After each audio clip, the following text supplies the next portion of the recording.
healthcare in between.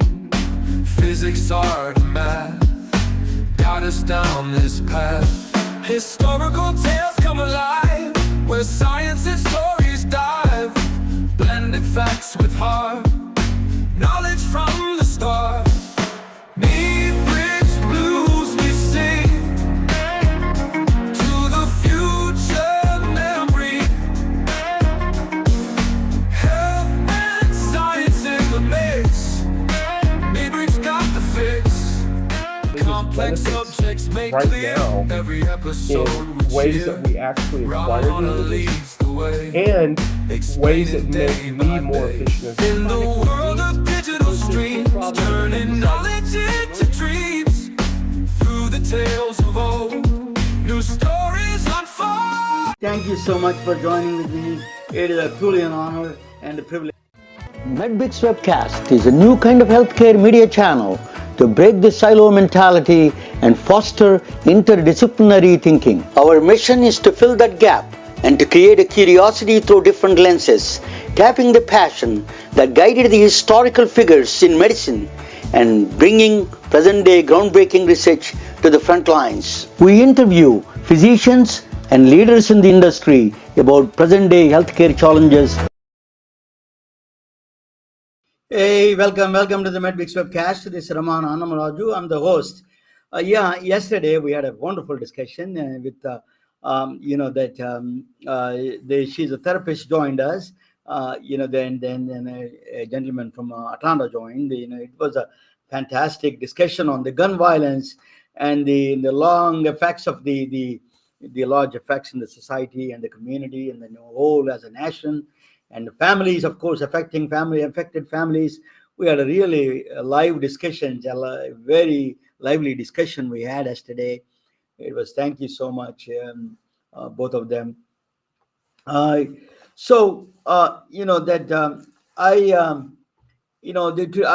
Gary Goldman is supposed to join. I'm waiting for him. I don't know what is happening.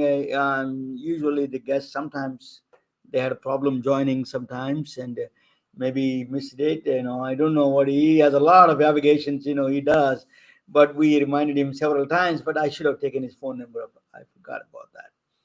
But I hope he's going to join in a few minutes. But yesterday we had Gary Goldman is a well-known figure in Silicon Valley. He does a lot of investments in the University of San Francisco hub. He is a board member there. So he is a University of UCSF healthcare hub. Actually, he was a board member there. I'm going to present a topic on today. It's a very interesting topic on the doctors versus the hospital management. Why they think they don't, eye to eye they see each other. They think most of the time doctors think that the inefficiencies in the management thinks that doctors don't understand it. So I'm trying to bring up both of them together here. There is some, there is inefficiencies, no question, but there is a lot more. There's a complexities involved that you can see the complexities that involved in the hospital management side. I'm going to explain to you that today. It is a very, very complex system. Even I was surprised as a physicist. I was surprised at how complex could be the hospital management system, the management itself, the logistics and the management and supplies, and the entire system is a very complex. So it comes under the complex system by definition, by physics definition. It's not just complex means I'm not talking about some kind of a subjective.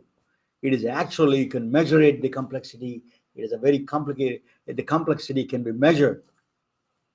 So I'm going to talk about that. Gary Goldman probably, I'm really surprised. I thought he didn't say anything that he's not coming. He's coming. I assume that he must have slipped off his mind. He's a very active figure in Silicon Valley. He does a lot of these things. My friend Dr. Woolley, innovator MD, is very busy with there today. Probably he's joined. He was maybe conflict. He had a conflict. He didn't know that, So, but anyway, he's going to join very soon. Maybe not today, but I'm going to invite him some other time. That maybe in May. April is already booked. March is booked. April is almost booked. So April or end of April may come down back. But I'm going to talk about a little bit about this a topic about hospital management, and I want to talk with you a little bit about that. I'm going to present the topic. I have a little bit of an assistant joined with me. I hope he's going to help me. His name is Jared Lane. Jared Lane he joined from. Hey, Jared, say hello to you. Come down on the camera 1 second. Jared, can you come down on the? Yeah, hello. Yeah, yeah, Jared, welcome. It's a complex system we have. Let me bring you there. Just a little bit. Yeah, you need to up. You're a producer, right? Can you see me on the camera? Yeah, I can see you. Yeah, go up a little bit. You need to. I can't It do is that. your camera is all the way I down. don't think the camera moves that way. Yeah, it's all the way down. So, how do I do this? I'm trying to hide this. Yeah. So yeah, I think you need a little bit bigger than you need a gap between the head and the top. We have to reduce the gap. You're a video guy. You should know more than me. Yeah, well, I don't do live videos with a camera usually. I usually do The live video. camera, That's my programs are all live video. But anyway, I'm going to put you in the background a little bit, and then you can watch it. So you can see that. Let me. Okay, so ladies and gentlemen, I'm going to talk about hospital management system. That let me bring that. This is a lot of people don't talk about technology trauma. They need to talk about technology trauma. How much really causes. I'm a very good in technology. Even I have a hard time understanding these things. I get frustrated sometimes. So what do you do? This kind of things. Just that's why I'm going to explain to you the complexity technology. They got to make it much easier. There is a way to make it. Okay, now I'm going to talk about the subject about the complexity. I've been working with the doctors for the last 30 years, and then a lot of executives have been working with a lot of hospital executives. They always had a conflict. The hospital doctors always complain CEOs are bad, or somebody management is not good. They don't understand doctors, and doctors burn out. And then the people, they say management don't understand their burnout. Management says they don't understand the complexities of this healthcare system. So these are all back and forth they go. So I'm going to explain to you a little bit more their side. First time I'm going to be on the CEO side explaining their complexity. It is not easy as you think. So there is a Coco Chanel is from Paris. I know she's a model, and she's a heiress for Coco Chanel fashion lines and cosmetics, fragrance, right? I don't know much about it, but she loved pearls. She used to wear a lot of pearls. So what is the complexity? I'm going to tell you how this simply. So you go to a party with her or with your wife or somebody. She wears the pearls, and she drops those pearls when she come back from the party. She drops those pearls in the jewelry box. When you drop it, for example, what happens in it falls on certain pattern, right? It takes a pattern to fall on it. If you randomly drop the pearl chain, if you want to repeat the same pattern to get back the same pattern, how many years you need to work on? Billion years it takes for you to bring the same. Not even a billion years is not enough for you to bring there is only few pearls, few beads. But to get the same pattern, it takes more than a billion years to get the same pattern. As it may sound strange, that is a complexity. Then I'm going to give you another example. You take a crumpled paper, you always fold the paper and throw it in the trash can, right? To get the same, you can do origami with it, or you can, if you want to get the same pattern when you throw the crumpled paper, you wanted to you wanted to bring it back same pattern. It folds a billion ways, billions of ways, not a billion waves, billions of ways it folds it. You want to get back, you cannot get back in billions of years. Why such a simple thing, crumpled paper that you see, that you cannot back the same pattern in billion years? The complexity right in front of you.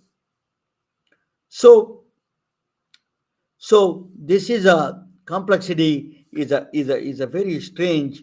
Why it is so strange? Our brains are evolved in the linear. We don't need to think exponential thinking. You know why? I want to tell you why these people are rich. There's uh, Jeff Bezos, and then Google Ads. They make a lot of money. You know why? They're simple. They make very small money, but they make a lot of money at the end. It's billions, trillions of dollars, millions of dollars, billions of dollars. I tell you how it works. Exponential system. Our brains evolved in a linear world. We don't understand the after certain. We can understand the early stages, numbers at the smaller numbers. Late stages it overwhelms us. We do not have a clue how it works the bigger numbers. Limited exposure to daily life. We don't have the exposure to the large numbers in daily life. There's optimism bias, that I understand, that's what they think, that they're guessing is optimism bias. This is a medical group management association, magma, this is a state poll, did that actually. So balancing, why it is a complex system, logistics, immense complexity, why? Balancing patients' needs are unbelievable number, it grows exponential. Every patient has a different needs, different things, different demographics. The staff utilization, how you use a staff, maximum utilizing the staff, doctors, nurses, technicians, or all of that. Resource allocation, you have MRI center, you have a surgical room, you have a radiology center, you have a surgical rooms, you have OB/GYN delivery rooms. All of them, how do you manage the resource allocation? How do you manage the scheduling and allocate those rooms? The pricing, another pricing itself is because a lot of other things involved in the pricing, reimbursements from the Medicare, Medicaid, and all those things. So scheduling is, I'm going to give you one example of scheduling, immense complexity of scheduling. If you have a 500 employees in a hospital, three shifts a day, the choices that you get, the employees, the way mixing together, you can get, if you get all the free choices, all the choices together, what is it? Not 3 billion, not 3 trillion. It's a 4 quintillion choices. Just you cannot imagine the number, the choices. 500 employees, 3 shifts a day. It is goes the choices that you arrange the employees together. It is, if you put all in mathematics, 3 to the power of 90, 3 quintillion choices evolves in this whole process. We don't have any. Total number of choices are 5. That's the sum of the restricted employees.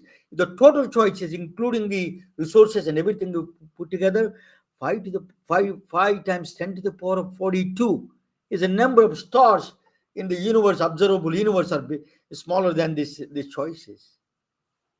Is that crazy? But we think that is so simple. So I'm going to explain. So there is an explosion of data coming to the hospitals. Electronic health records, EMRs. There is a huge number of electronic medical records data coming up. Medical imaging data. Imaging data is a huge data. Medical imaging data itself. It overwhelms the medical system, healthcare system. Wearables. Everybody is wearing now. From everybody is wearing remote patient monitorings and all those kind of things. all the variable data is coming to this one, and pricing structures. And there is a private pay, there is a contract pay, there is a lot of other pays that they have. Um, I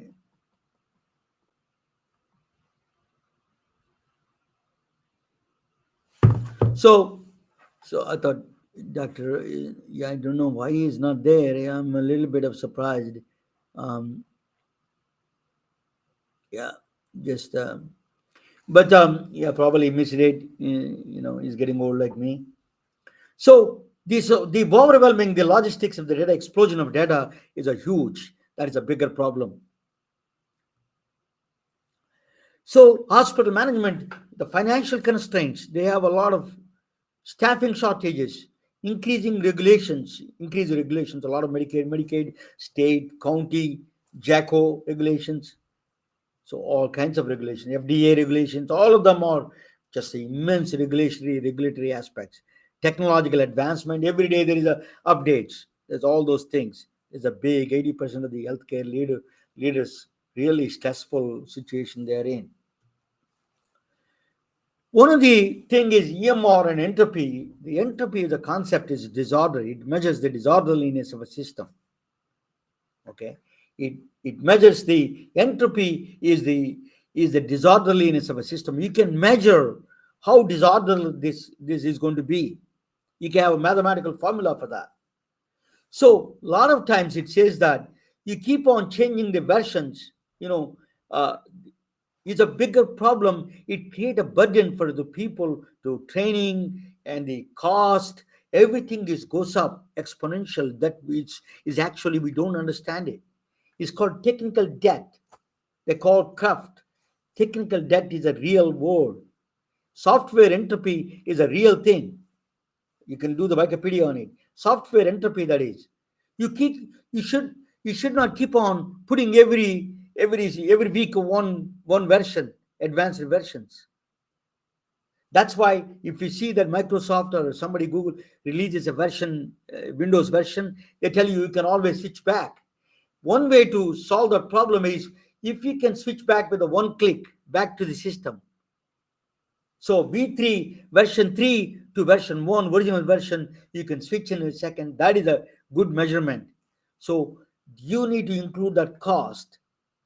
The COs, the hospital systems should include the cost. If they switch back to the original system, what it costs. So there is a big problem there in that sense. So Google, so how do you solve this problem? The problem is the only way to solve this problem is we need a quantum computers. Quantum computers is the only one. It can solve because it can solve. You take a billion years, trillion years, it can solve in 30 minutes. That's what the Google Sundar Pichai was telling. The new Google announced recently error correction is one of the challenging things because to maintain the state of the quantum system is a very complex one. So they announced recently Willow, the chip that is a quantum chip. It is really they came up with an innovative method to solve the quantum chip and maintain this quantum state. So IBM, Microsoft, Google, Intel, Amazon, everybody is on the quantum jump. They wanted to solve this. So quantum computers can solve a lot of problems. Security can create a unheard of security, and it can create a new solutions that we do not have right now. That one of them is hospital scheduling process. In fact, so uh, let me explain to you what is. Oh, sorry, what happened? Okay. Okay, sorry that I'm going to give you who is that? Yeah. So I'm going to explain a little bit about quantum computers. What they do? So in just a very layman terms, in a classical computer is a 0 and 1 on and off switch. If you have a maze, for example, I'll give you a simple example of quantum computers. Oh, He's joined. Dr. Goldman. I'm I'm on my computer. You don't see me? Now I see you. No, but I'm on my computer. I'm looking right at you. I didn't see you. Now I saw you just now. It says I'm backstage. Backstage. Okay. Now you're okay. You're on right now. I know, but I'm on my phone. Turn on. Why you're getting an echo? Can you do the echo that you have I've been calling you for a while. Is that better? Yeah. Yeah, I'm on the computer. I logged in. It says I'm in the backstage. I've been listening to you for 20 minutes. Oh, I didn't know And- that. I've been looking for you. I've been waiting for you. Why you're not there? And I'm asking you. Well, anyway, that I'm explaining the. So do you want to? Shall I finish that one and then come down and talk with you? You have a few 10 more minutes. That Yeah, can I have plenty of time. I'm trying to figure out why Okay. you don't see Yeah, me okay, on my okay. computer. Something is went wrong. I don't know what went wrong because I've been trying. But anyway, I'm Okay. glad you're there. You're in the Good. two places. I think let me see that. Yeah, one. Yeah, I'm in two places now. Yeah, well, I need to. Let me take it out. Why don't you put them on the computer first? I will take you out of this one and the Okay. phone one. I take it out. Okay. Okay. Can you see me now? Can you see me? Can you hear me? I can't hear you. Your mic. You need to set up a mic. Your mic has a problem. Your microphone.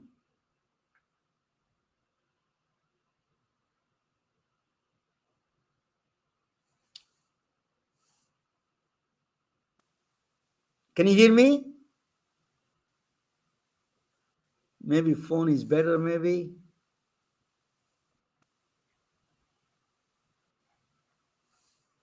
Your microphone settings. You go to settings and they do that. I can't hear you. Can you hear me? Yes or no? Go to settings, your sound settings, and try that, Dr. Goldman.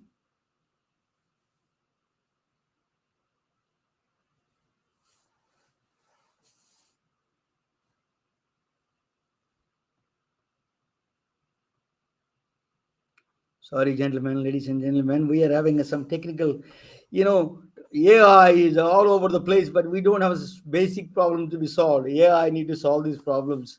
It is really, really frustrating.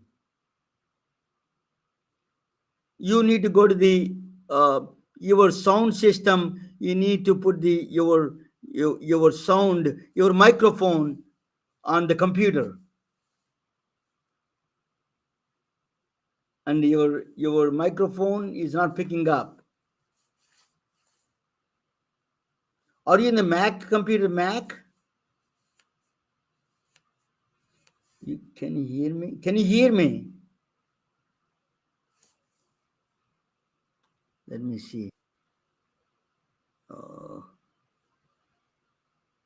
Maybe that. Do you Maybe hear me? phone is better. Come down on the phone. Maybe that is. I'm I on the can. phone now. Do you Yeah. hear me? Now I can see you. Yeah. Do you hear me? I can hear you now. Yes. Okay, so I'm using both. That's all. Yeah, that's okay. Then in that case. Okay. Dr. Goldman, just I'm going to finish up this Okay. topic. You can watch with me along with me. So I'm going to finish that topic, and then the complexity involved in the. I'm talking about complexity involved in the system that I'm doing that. So. Okay. So you can watch from the sidelines, Mhm. both we together. You can always jump in. That that let me. Yeah. We are on the side now. Dr. Goldman is also joined. I'm glad he joined.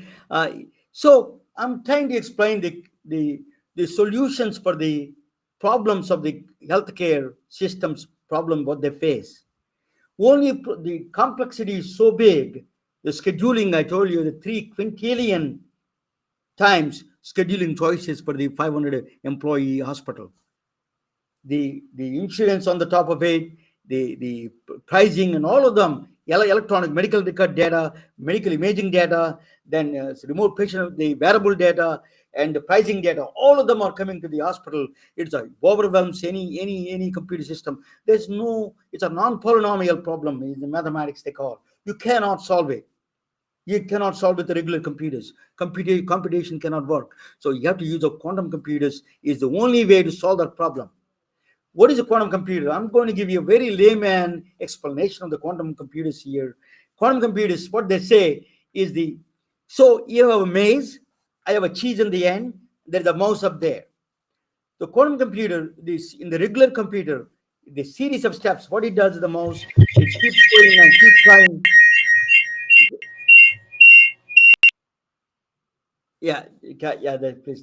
Yeah. So series of steps. It does keep going and keep on trying for 10 times, 100 times. Keep on going all the trial and error. The mouse is going to trial and error to reach the cheese. Eventually, it reaches the cheese.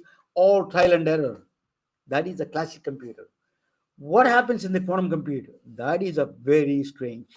What it does is this mouse becomes a ghost and splits into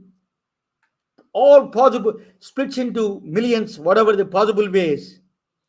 It splits into millions of ghost mouses, and then take all possible paths to the same time to the cheese. One time, same time, all possible paths. That is a quantum system. It doesn't go series of steps. It takes all possible paths one time and then fix the path that is the shortest path. We come back in time and then fix that path. So a classical computer takes 1 billion years. It can solve in 15 minutes, quantum computers. That's the power of quantum. That's why the race is on. Actually, this is not, I'm not saying that this all impractical. Cleveland Clinic is using the quantum computer right now. They're doing the scheduling algorithm. Whatever patient scheduling is one of the optimization algorithm. They're using quantum computers right now in the Cleveland Clinic. They're working on it now. So they want to solve these patient needs, patient scheduling, and all this resources allocation, and the money involved, the money distribution, all of them are reimbursement structure. All of them are, it's a very complex. So they are using quantum computers in Cleveland Clinic. They installed the quantum computers there. They're trying to use IBM. IBM installed a quantum, the Cleveland Clinic to do the patient's optimization algorithm, scheduling algorithm. Schedules are one of the most complex. Even the patient schedules are much easier than even staff scheduling. So it is a very complex.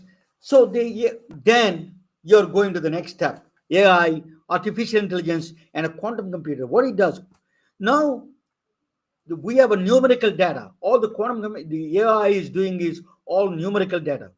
Qualitative data is how I feel, laugh, feeling, pain scales, how I felt, what is my psychological mind, what is when I which medicine worked for me, I felt happy about it, which medicine didn't work. All those qualitative data is not there.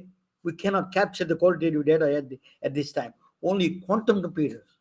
It has a video, it is audio, and it captures the emotions of all the emotions, understanding you. Quantum computer is going to understand you. That is going to be the future of the quantum computers is doing that. So this is the qualitative and quantitative. So a lot of doctors complaining about the hospital management inefficiencies may not be all true. There are, I'm not saying that there are inefficiencies are there, but there is a science with the people. You need to believe in science. There is a complexity involved in the hospital management system, logistics. I did not even touch the logistical supply chain methods. That itself is immense complexity. So that is all those things. We need to give them a little bit of a break when you are thinking about it. The complex systems are there. A complex system is not a subjective. It is a quantifiable physics terminology. You can quantify this complexity. It runs into much more, that is one of the complex system I can explain to you in a very simple way. If you take a tea or coffee, if you put a milk in it, that is when you put a sugar inside, the sugar melts and then it becomes all the sugar molecules go all over the place. You cannot find where the sugar cubes are. So you lost the information. Losing information is the biggest problem in that complexity. So I'm going to make another one is a Boltzmann entropy. I'm going to make another time. I'm going to do that. I'm going to bring back. Thank you for watching. I want to bring back Dr. Goldman back here and let me talk with him. Sorry that we had a little bit of a technical problem. I'm going to solve that a little bit. Let me bring Dr. Goldman. Welcome. Welcome. Can you hear me now? I can hear you perfectly well. Perfect. You solve all the problems. You have a beautiful picture behind you. Dr. Goldman. Let me introduce Dr. Goldman. He is actually, he is a very vivacious man. When I met him, I was so impressed. He was engaging. He was talking. If you are in Silicon Valley or in healthcare, if you don't know his name, you are living under the rocks.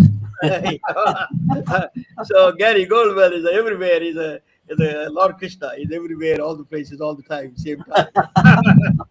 So Dr. Goldman, tell me your background a little bit of yourself. You're a doctor, you're an anesthesiologist, and now you're into the different ventures. So give us a little bit background of yours, if you don't mind. Happy to. It's never a short story, but I've spent 35 years in healthcare.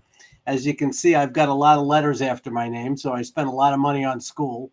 I started out as a dentist back in the early 80s.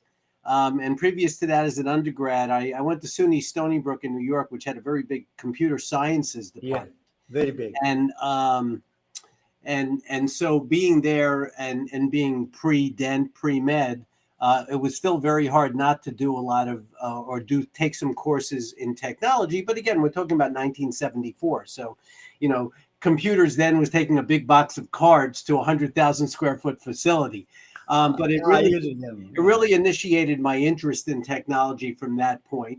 And, and fast forward from there, I had the first Commodore and the first Mac. And I've what do they say? Whoever dies with the most toys wins. I had the first Handspring, the first BlackBerry, all of those devices. So I was always interested. And then all through medical school, dental school, and then my residency, I was always very interested in the evolving technology that was happening. I did my residency in Boston at Brigham and Women's Hospital in anesthesia in my fellowship.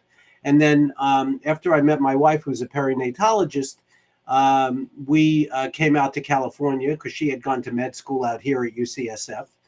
And when we got here, I had a lot of ideas, and we got here in '89, and that was right around the time that the bubble was building for the internet, for the web.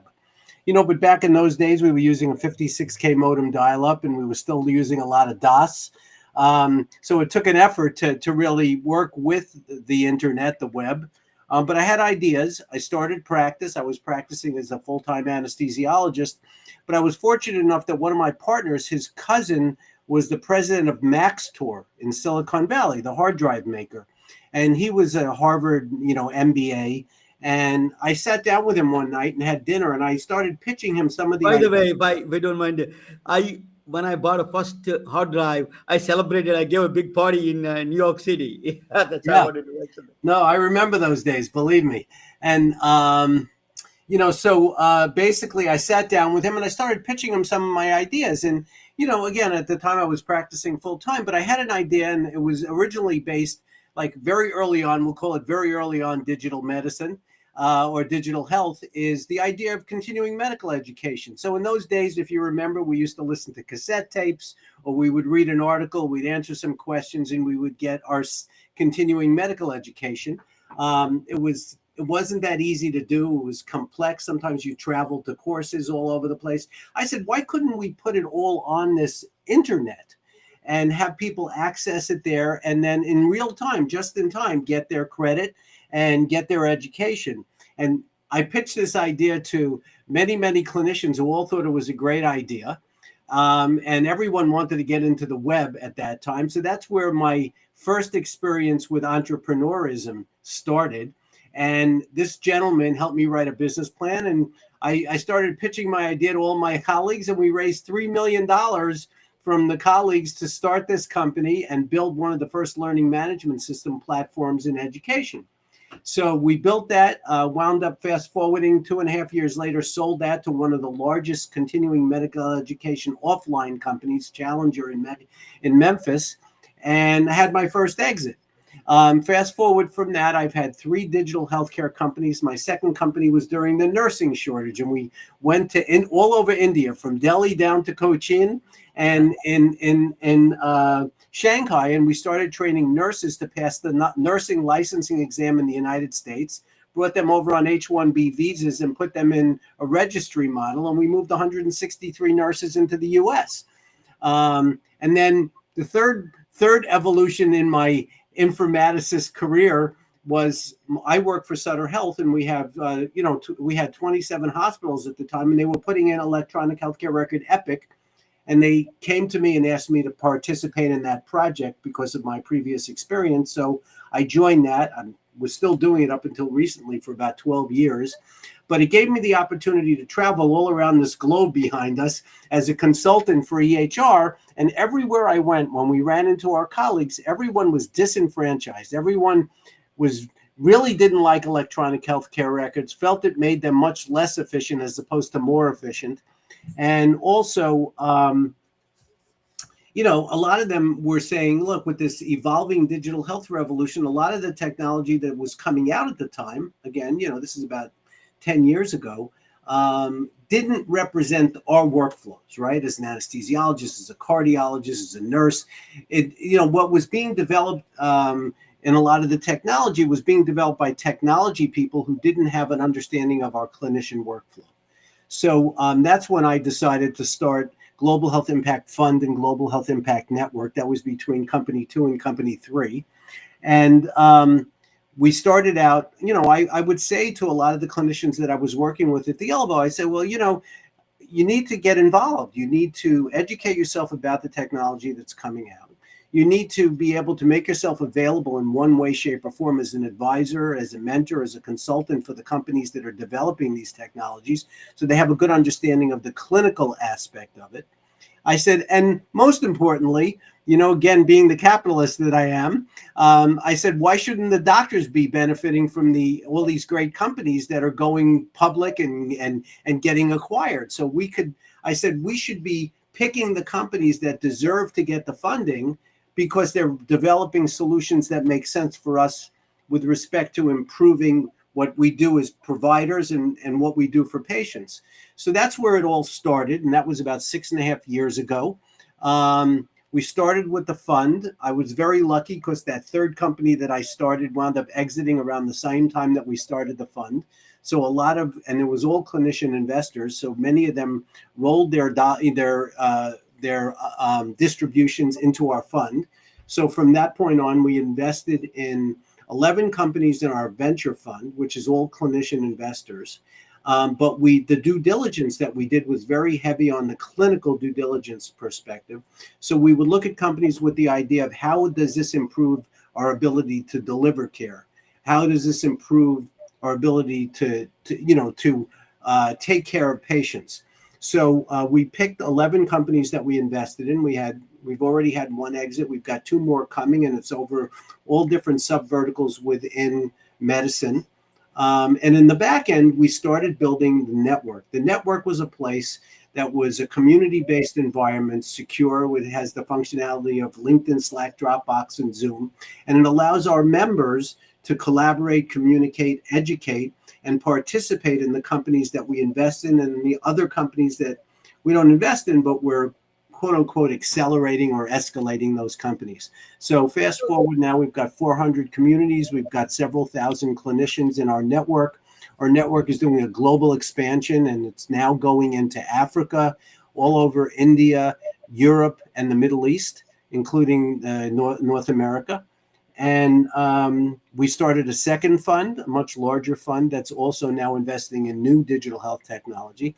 One thing I will say is I've become very convinced that the future of healthcare is going to be based on data, how we collect the data, what we do with the data, how we manage the data, both on the phenotypic and genotypic side of things.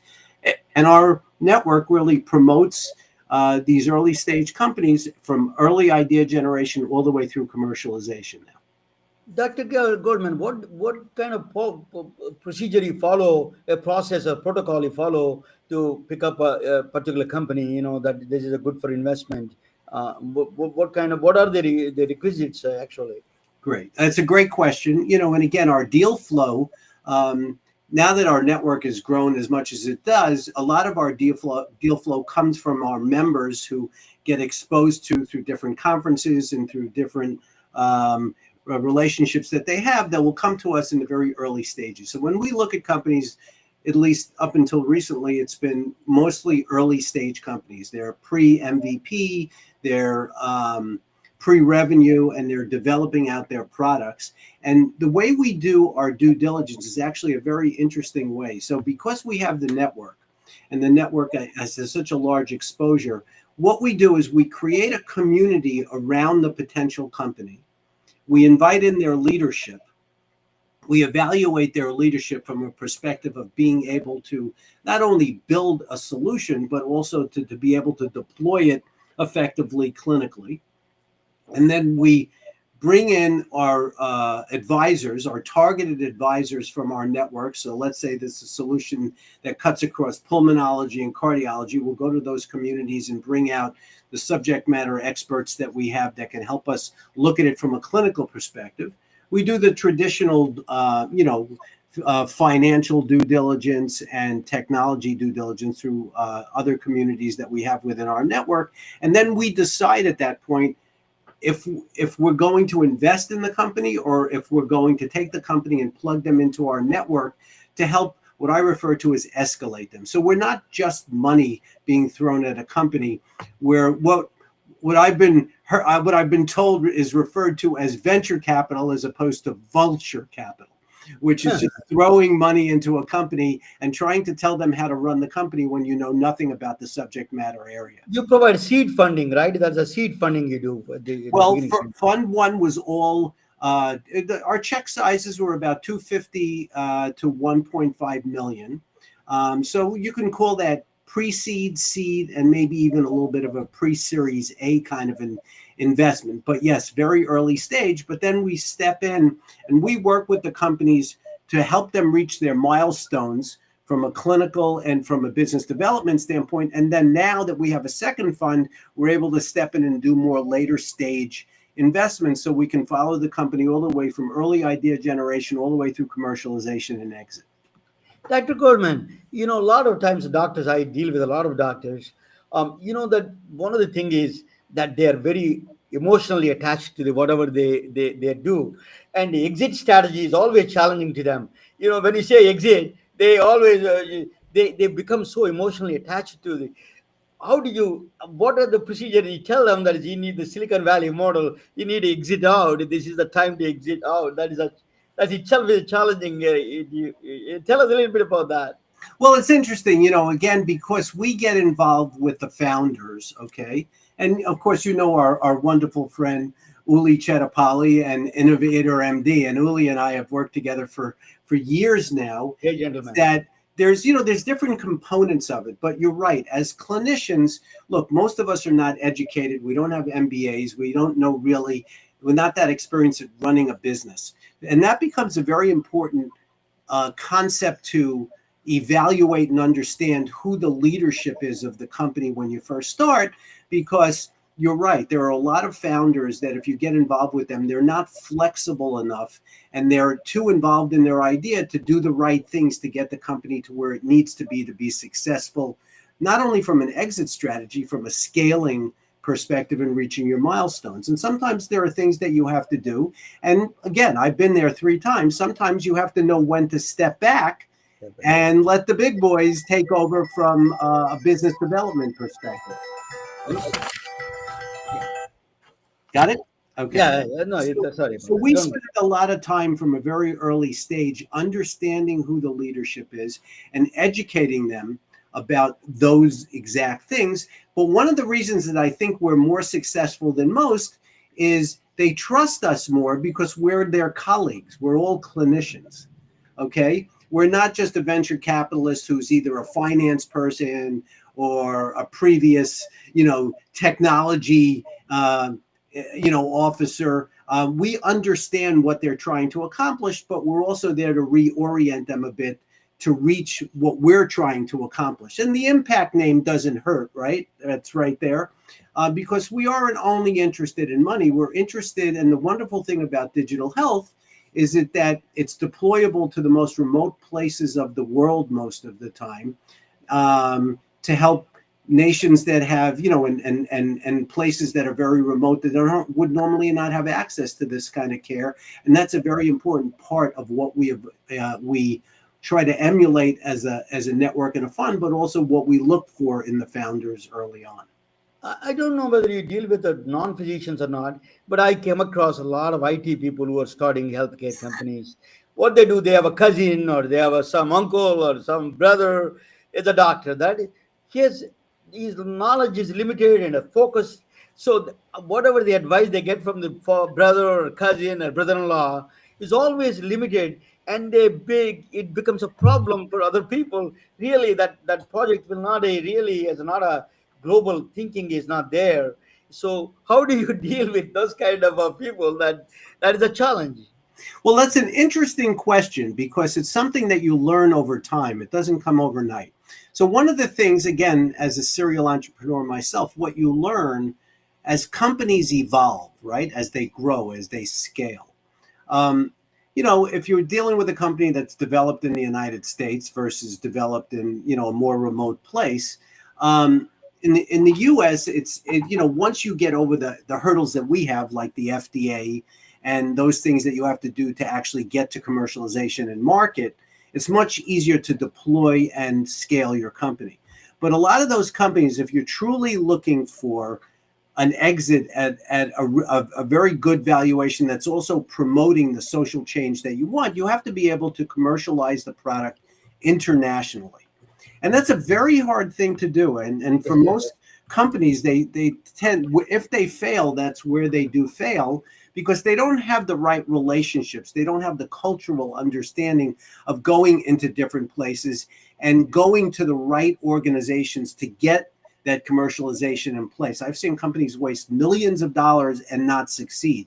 So what we're trying to do on the network, again, a network of their colleagues, is as we are doing our global expansion right now, as we go into a new region, again, like I mentioned, like Africa, like India, like the Middle East, the first thing that we do is learn about the location and the kind of technology that they need and what they're developing in country. It's pretty incredible, some of the technology that's being developed, very high-end technology, in places that are very remote and don't have that many resources.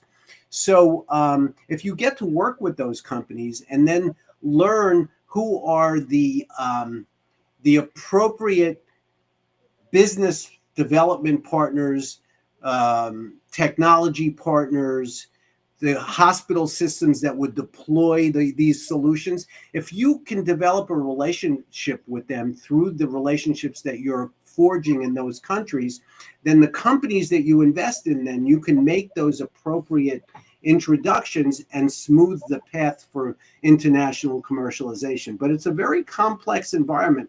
And in healthcare, in a way, it's easier on one foot and more difficult on the other, because we are a tight-knit community as clinicians. So when we bring this in, and we're from a credible source, which we are, we're listened to when we get there. But then you need to understand who's on the other side and what they're looking for, and understand there are some places where you're not going to make, a 10x return on bringing the technology to that area. What you're going to get is an ability to deploy the technology at volume and improve people's lives. So it's a balance. It just depends. And you have to really do your research before you you delve into that for a company. You made an excellent point, actually. That is the right cultural understanding, right? So, for example, in India and Africa and, Afghanistan, I had a lot of bush hospital that what I did was, at the time, there is a lack of they don't have a radiologist. And there was a small group. We have a Yahoo group. She used to be there in the Yahoo medical imaging group. I sent somebody from Pakistan, in the border of Pakistan, to there is a city in Pakistan border to Afghanistan. I sent a radiologist from there, connected the Afghanistan Laura Bush Hospital. So this is a cultural understanding, but particularly pregnant woman is a big thing.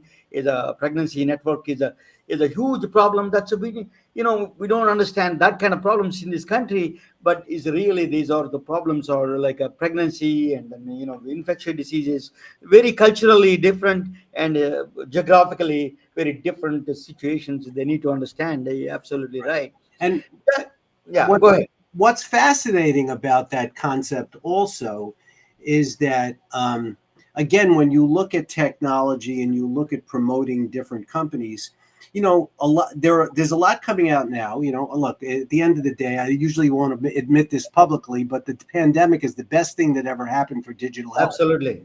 And because it really made us move to the next level of deploying technology to be able to care for patients. And because of that, now there are companies that are evolving whose sole purpose is to leverage technology for rural areas. So it's rural medicine.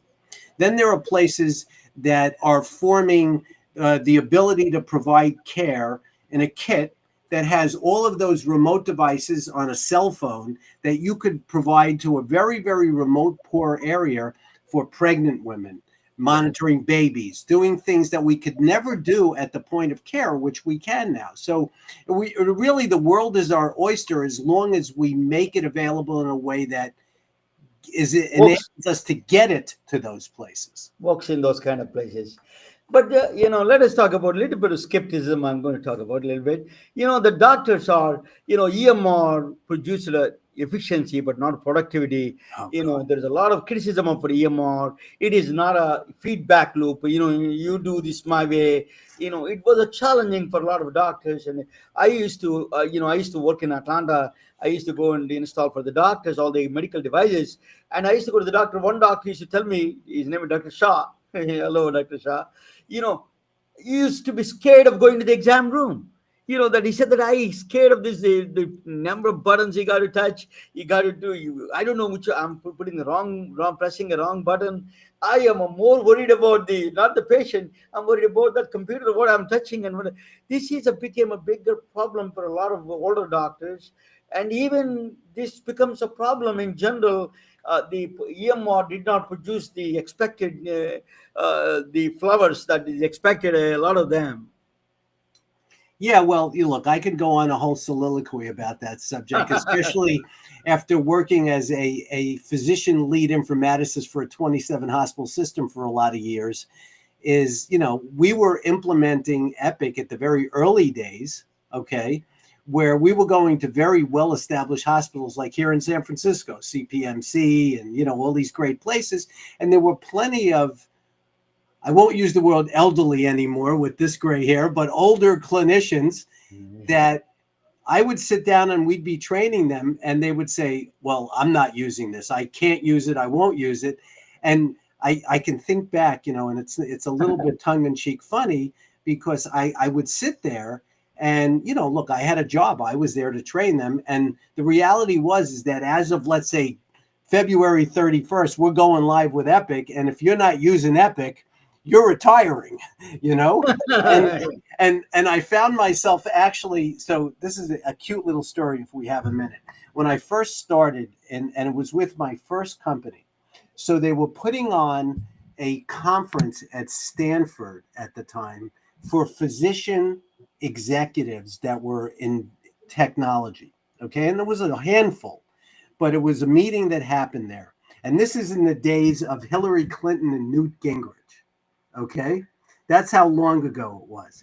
And I remember that Newt Gingrich got up on the stage. He's from my state. I know him I met him for a couple of times. He gets up on the stage and he starts to give his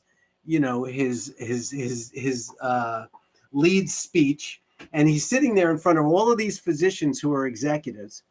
And he's talking about electronic healthcare records. And this is before electronic healthcare records were even mandatory, right? Yeah. But Hillary was his counterpart, and the two of them were, and he gets up there, and they were all working together, and he said, look, he said, how many of you in this room remember the first ATM? And of course, everybody raised their hand, right? And there was a lot of gray hair in that room. I was a young guy in those days.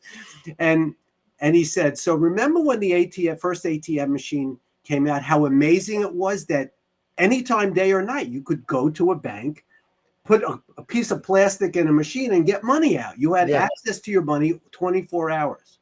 He said, now think about that. That was 25 years ago. He said, how many of you now would ever even work with a bank that didn't have access to ATMs? And everybody, of course, shook their head. That's a great point. I'm going to make a prediction. He said, 20 years from now, everyone will be using electronic healthcare records. Yeah. He said, and if you're not, you will retire. Yeah. And I remember sitting there at that point and saying to myself, God, what a jerk. That's never going to happen. And then fast forward 20 years later, I was sitting at one of our hospitals with an elderly physician who was going, I'm not going to do this. And I looked him straight in the face and I said, look, don't shoot the messengers, but I'm telling you that as of February 31st, if you're not using this, you're retiring. And I said, oh my God, I've turned into Newt Gingrich. Yeah, absolutely. Let us talk about a little bit about artificial intelligence, Dr. Goldman. Yes, please. So a lot of the United States, not only United States, China, and the other countries are becoming older. People are getting older, and the baby boom generation, and they need artificial intelligence, AI agents to help them to organize their medications, organize their health data, all those things. Getting complex this data. So you think the AI agents could help and really take us to the next level and help these older elderly people like me and you or anybody else, so help in the future, that AI agents are going to play a role there that really help. That is where, instead of talking about artificial intelligence somewhere in the abstract, it is a real practical solution, is that helps the older people. They need medications. They need somebody drone can go and get the medications even. That kind of things. What do you think of the artificial intelligence role in the future in the healthcare? So it's an interesting question, but the first thing that I'll correct is you will never hear me use, when I say I don't even like the term AI, but when I do use it, I refer to it as assisted intelligence, not artificial. I always joke that, after doing all the things that I've done all the years, I'm very good at getting a bunch of clinicians in a conference or in an auditorium and talking to them about the future of healthcare. Okay. But if you ever want to clean the room out of everyone that's in that audience, use the word artificial intelligence, because what they hear is, oh yeah, you're going to replace me with a machine that's going to be able to be the doctor. Well, that's not the and there's a lot that's coming out now from an educational perspective that addresses this issue, and they've renamed it with different names. There's humanistic intelligence, assisted intelligence. There's all these other terms, which is to get the point across that the purpose of this technology is to assist the average clinician to be a better clinician. I love that word. To assist the patient in being a more compliant, better patient, okay? To help us as a system. I said earlier, I believe that the future of healthcare is the data, but there's a big caveat to that. It's what we do to the data, how we manage the data, how we use the data, and who owns the data, okay? And unless we address all those issues, there is great potential for it going awry. Like you said, look at electronic healthcare records. If they turned out to be the great thing that Newt Gingrich told us, no, they are very limited in many ways because they don't always represent the clinical workflow that needs to happen. And sometimes they make us, especially from a documentation perspective, more inefficient in the act of it. But the fact that we're collecting all of this phenotypic data and genotypic data will change the way we practice medicine over the next 10 to 15 years. Because, if you think about it, there's so much that we have to process as clinicians and educate our patients to understand it so that they can be good patients. But it's a huge amount of information. What do they say? That every 75 days, the amount of medical knowledge that is increasing, it's every 70 days it doubles at this point because of the technology that we have. So, I'll give you an example. I read an article. Okay, let's talk about, the areas right now that are really taking advantage of things like assisted intelligence and data management and technology. One of the clear ones is radiology. Okay, another one will be behavioral therapy. Now it's so much easier for behavioral therapists to interact with their patients and not have to see them. It can be done remotely. It can be done on a phone. There's lots of ways to take advantage of the technology. But here's an example. So in the country, in Ireland, okay, single payer system, if you look at mammograms, okay, right, most mammograms are screening mammograms, right? So what's the first thing that you want to eliminate in that first mile of a mammogram? You want to rule out pathology, not trying to hone down on what the pathology is, but you want normal versus abnormal. Well, in that country, they have a shortage of radiologists, and they have a system to ensure quality that every mammogram has to be read by 2 radiologists, okay? But they don't have enough, especially, let's say you do 10,000 mammograms a quarter, okay? They don't have enough radiologists to do that. But what if we were able to take machine learning / assisted intelligence and have it read those mammograms in a way where all you're looking at that stage is saying it's either normal or it's abnormal. We're not going past that at that point. If you can eliminate, if out of those 10,000, 60% are normal, okay, because it's a screening process, right? If you can eliminate 60% of those exams in a very highly effective, sensitive, and specific way, which you can, then all of a sudden those reduced number of radiologists only now have to engage in the pathology mammogram, so they have enough people. So that's the first mile. But on the last mile component of it, this is where the real value is, if you think about it. Because on the last mile, let's say you've done your biopsy and you know the pathology, and now you have to diagnose it or come up with a treatment plan for this particular pathology and diagnosis. Then all of a sudden, you really need this assisted intelligence and machine learning, because what's going to happen is ultimately, with all the data that we're collecting between the genomic data, the phenomic data, the actual film, they're going to be able to look at a large, huge population of patients and say, with all the patients with this genotypic profile, your digital DNA, there's going to be some overlap of those individuals. And of all those people that came up with this pathologic diagnosis in this mammogram finding, this was the best, most successful therapy in that group. So real precision medicine.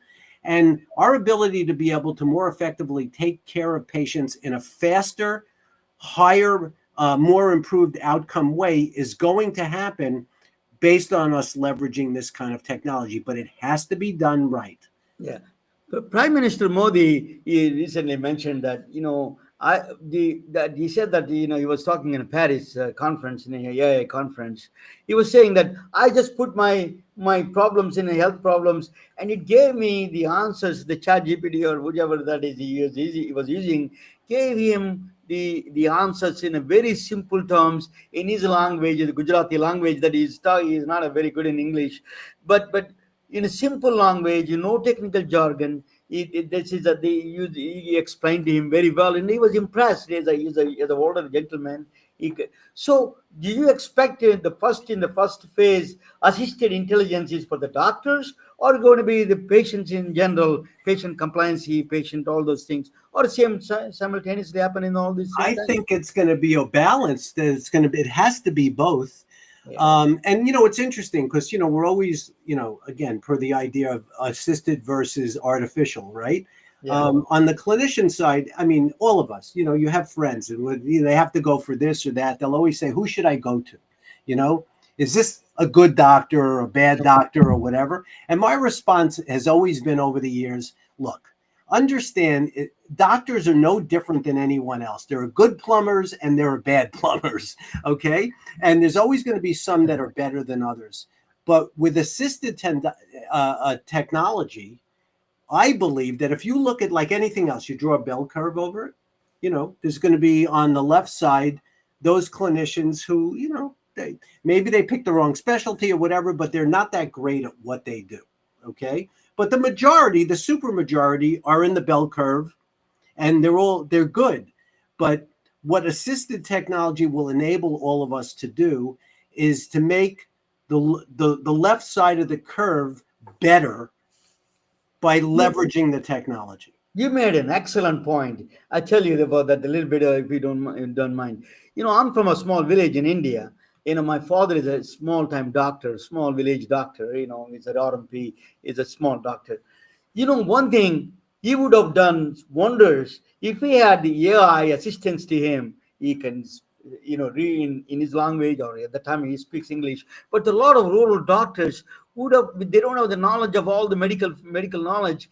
They could have done better with the AI assisting them, telling them. Now I say that give them just basically a remote patient monitoring system, a wearable devices, and then get all the basic data. You can get a state of the picture of the health, and then the doctor AI can assist them to analyze that problem for them, and then it can give up basically diagnosis and prognosis and all those things. It can do better in that sense. There is that area is a huge opportunity. Dr. Goldman, you made an excellent point. You're mentioning in the United States, but in its rural areas in India and in Africa would be a blessing in that sense. Do you agree? Absolutely. And on the patient side, again, as physicians, right? Now we'll assume that we're talking to a group of physicians. Half the battle is also the patients, right? Because you could be the best doctor in the world, but if your patient is not compliant, okay, and doesn't follow what needs to be done, then the outcome is not going to be as good as it could have been. And what I'm seeing in a lot of the companies that we've invested in, a good example is there's a company called Plethy. It's a musculoskeletal monitor. It's the size of a quarter. You can put it on any joint. And it monitors for orthopedic surgery, for pre-op, post-op, for musculoskeletal disease, workers' compensation. It monitors compliance. Are you doing what you're supposed to be doing? It monitors progress, range of motion, force of motion. But more importantly, it lets the patient know when they're not progressing the way they should be. It lets the surgeon know and the physical therapist know, and they're all working together. Without that, there's a lot of patients that just don't do well because they're not doing what they're prescribed to do. It's not just medication, it's physical therapy, it's all those pre-op, post-op things that need to happen. And those kind of technology will significantly improve our outcomes because it assists the patients in doing the right thing. And when they're not doing the right thing, we don't even have to ask, because now the system tells the provider that your patient is not being compliant, and you have to figure out a way to improve that. Dr. Goldman, I wanted to ask you the last question, one of the last questions, then after that, I can mention about. Let me ask you about cancer. Cancer is one of the hard one to crack, and people are getting older, a lot of cancer. What do you think these AI or this assisted intelligence or artificial intelligence or this quantum computer, do you think we are going to crack this problem of cancer? Eventually, we find a solutions, treatment. The claims are bigger than real. What you see.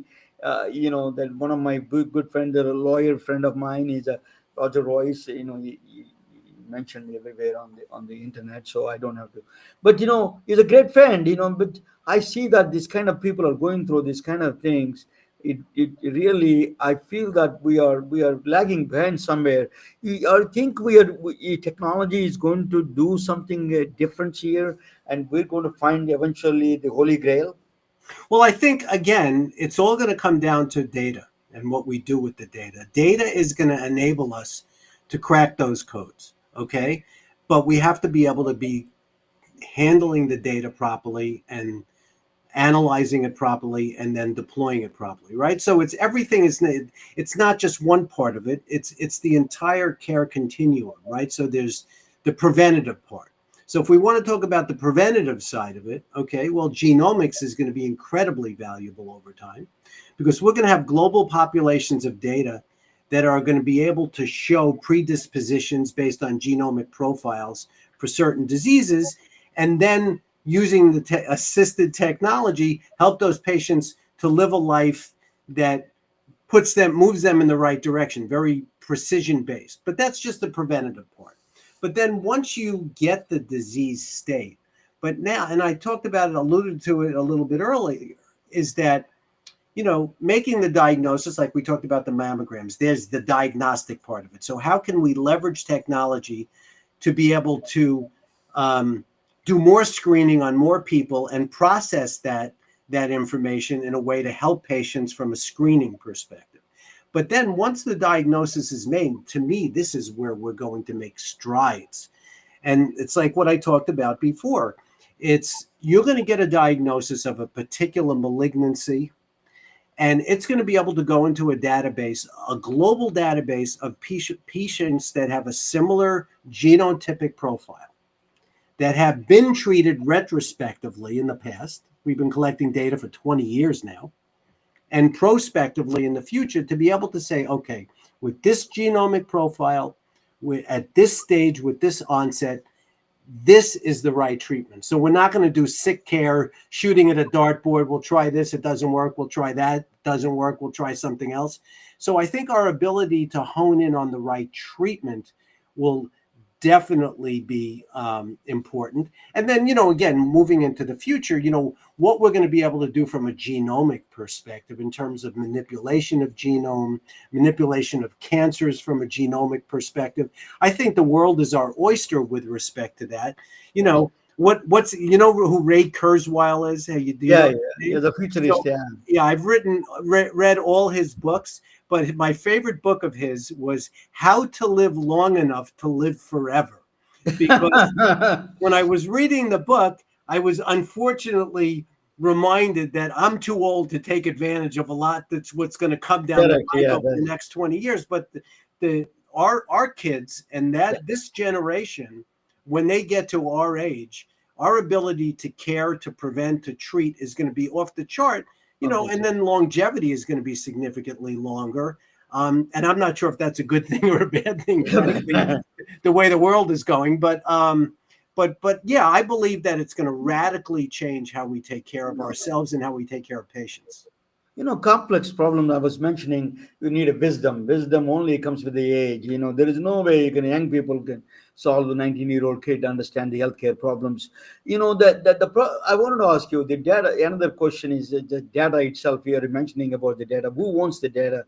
It's a more of a, not a technical question, it's a legal question, it's a policy level question. So I think that we need to work on that policy level. All the data should be much more available than it is a proprietary kind of thing. Epic is going to keep its own data. Pharmaceutical companies want to keep their own data. So this is one thing we need at the policy level, has to be changed. You have any take on that, Dr.? Yeah, well, you know, we can spend a whole nother hour on this topic. Because there's one area which I've been spending a lot of time and a lot of sleepless nights thinking about. And that's, you know, our current system is a sick care system with very misaligned incentive systems. And I believe, and again, I am certainly not the great Kreskin here, but I believe that within 10 years, the whole system is going to change, and it's going to be based on that data from a compensation perspective, from a care perspective, from a revenue generation perspective. If you look at the current system right now, okay, it's driven by who? It's driven by the insurance companies, in our country at least, okay? And the patient is also, in many cases, an employee that has to be provided insurance by an employer who has to spend the money for that insurance. But if you look at it, who's the best patient? Best patient is the youngest, healthiest patient, okay? That's because they don't cost anything to the system. But the reality is that their database is maybe from a preventative standpoint and a genomic standpoint, some value. They're probably the least valuable patient in the system. But Absolutely. who's the most valuable patient from a data perspective? The most complex, elderly, multi-system disease patient Yes. is a database fortune for Yes. what we're trying to accomplish on all sides of that workflow, right? So what if we had a system, again, and it could be a global system, where you as a patient are working with, forget about insurance and employers and all that. There's a system that's a data broker. Okay. So now they work with you. Okay. Your DNA twin. Okay. Your DNA twin is essentially, you're the author and that's your book. Okay. And if there's someone representing the patients in a way where our goal is to provide the best care at the most efficient way, and not the least expensive, but certainly the most efficient expense way to take care of that patient, which includes everything from, again, prevention all the way through treatment. Okay. What if there was a system where the data broker system says to you as a patient, okay, your data can be used either in an anonymized way or a de-anonymized way, okay, which is you. And the reason we worry about anonymized data right now is because, God, is the insurance company going to charge me more insurance if they find out about X, Y, Z?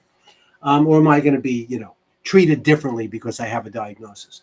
But what if the system said, okay, well, look, we're going to guarantee that you're going to get the best care possible based on the data that you're putting into this database, which is accessible. Okay. The monetization of the data, which it's happening all over the place, but not to the benefit of the patients or the employers or anyone. It's to different, depending on where you are geographically, it's not clear exactly how that works. But what if there was a central database that gave access, the patients gave appropriate access to it, but in exchange for that, the part of the data management that allows it to be used by the pharmaceutical companies, by the clinical studies, by those areas that pay for that data. And those dollars could then be appropriated for the care of the patients and also appropriated for the improvement of health care. Then all of a sudden, when you look at those kind of systems and you talk at the data, and you look at the data analytics and you look at the actuarial data, the reality is that data will generate enough revenue to pay for your care, okay, to reduce the amount of cost for your care by your employer. And it'll also do all those other things that we said. If we have a global database, how it'll improve care. So in essence, it's a comprehensive care system that's not an insurance provider, but it's working to improve every aspect of the care, including the patients and including the providers and including the improvement in healthcare. And that's very viable. Yeah. I can talk with you hours, Dr. Goldman. You are very interesting to listen to. Let's talk about your fund, a little bit. And how do the doctors want to invest with your fund? What are the procedure? What is the protocol? Just to give us a little bit of brief. So again, we're Global Health Impact Fund and Network, and our website is, globalhealthimpactfund.com. But, we focus in on health. We're a network and a fund which is founded and managed and driven by health professionals, right? So the funds utilize the investors and the network members to pick the right companies that achieve everything that we've talked about today, but also look at them from a fiscal perspective. But if you do the right things, then the time to exit and the valuation of the company and the multiples for exit will definitely be improved because the network helps with that. So any healthcare provider that's interested, you don't have to be an investor. And, only 99 investors could be in a venture fund. So, of course, if you want to, you got to jump in and do it. But more importantly, you can also get involved as just a member of our network and learning and educating yourself about innovation, about healthcare and technology, and how to become a resource for these companies that are doing it. And if you've got good ideas, our network can also, along with, Innovator MD and ULI and SOAP, Society for Physician Entrepreneurs, there's so many resources out there to help clinicians take their ideas and develop them in a way that improves healthcare innovation. So it's, anyone can reach out to us. Anyone can join our network. We don't charge for membership. So what I would say is just reach out to us. Anyone could reach me at Gary@globalhealthimpactfund.com. And we would love to get them involved at a very targeted, specialty specific way, or at a global way of helping us improve healthcare. It's truly an honor and a privilege to talk with you. Your source of information is unbelievable. You can you can talk, and you're a really impressive talker. Thank you so much. I think it's a wealth of information you gave, and I think we are moving is a positive optimism is a very good. I love your word, assisted living, assisted intelligence is the best way to use in healthcare. I love that word because that is the best way to convince people what is AI is, what is the meaning to that AI. So to the relevance to the patients, the relevance to the doctors, it makes a lot more sense. Thank you so much. You are the inventor of the assisted intelligence. Thank you so much. I'm truly an honor and privilege to have you. I hope you like our podcast and you promote our podcast. You watch my podcast once in a while, and please watch regularly. Thank you, sir. Yes, and I want to thank you for putting on this wonderful podcast. We've known each other for quite a while now through this. And, absolutely. And we've talked about it. We want to we want to promote your podcast on our network globally. So let's get that going. Yes, sir. Thank you, sir. Thank you for so much. If you can wait for a couple of minutes, I'll close this one and then talk with you on the after show day. Of course. Good night, all of you. Good night. We are retelling their stories through our patented designs that can be worn on scrubs, t-shirts, printed on conference bags, and endless other promotional materials. Daily Wear for Medicine is the first ever of its kind to create curiosity in medicine through visual art. We at MedBricks are celebrating unsung heroes of the past who made enormous contributions to the field of medicine through our unique campaign called Daily Wear for Medicine. You can wear it, carry it, and give it.